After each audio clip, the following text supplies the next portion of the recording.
Gmail অত্যন্ত গুরুত্বপূর্ণ একটি বিষয় আমরা সবাই জানি। এখন এই জিমেইল যদি অন্য কোথাও লগইন থাকে বা অন্য কেউ আমাদের জিমেইল অ্যাকাউন্টটি ইউজ করে, তাহলে দেখা যায় আমাদের ফোনে যে সকল তথ্য রয়েছে সেসব তথ্য সে অ্যাক্সেস নিতে পারে। তাহলে চলুন দেখে আসি যে আমাদের জিমেইল অন্য কোথাও লগইন করা রয়েছে কিনা।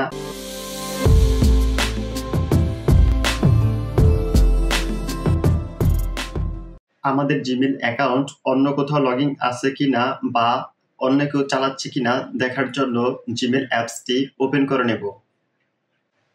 দেন উপরে কর্নারে প্রোফাইল আইকনটির উপরে ক্লিক করে দেব। এখানে ম্যানেজ ইউর গুগল অ্যাকাউন্ট এটির উপরে ক্লিক করে দেব। ক্লিক করার পর এরকম একটি ইন্টারফেস দেখাবে। এখানে ডান দিক থেকে বাম দিকে সুইপ করব।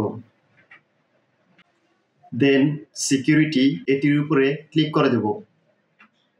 এখন স্ক্রল করে নিচে নামব।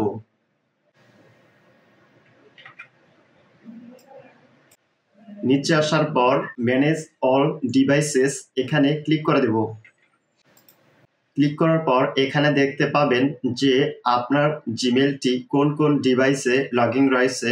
যেমন আমার এখানে গ্যালাক্সি ট্যাব এ এখানে আমার জিমেইলটি লগইন রয়েছে। এখন আরো নিচে নামবো। এখানে দেখুন রেডমি 12 এখানেও আমার এই জিমেইলটি লগইন রয়েছে।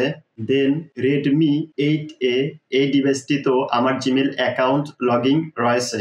এখানে যে ডিভাইসগুলোতে আপনার জিমেইলটি লগইন রয়েছে সে ডিভাইস যদি অন্য কারো হয় তাহলে সে আপনার জিমেইল অ্যাকাউন্টটি চালাচ্ছে। এখন কথা হচ্ছে এই ডিভাইসগুলোতে যে আমাদের জিমেইলটি লগইন রয়েছে, এখন আমাদের করণীয় কি?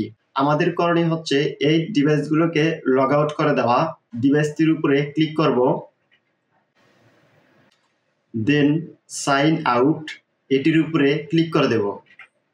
দেন আবার সাইন আউট এখানে ক্লিক করে দেব।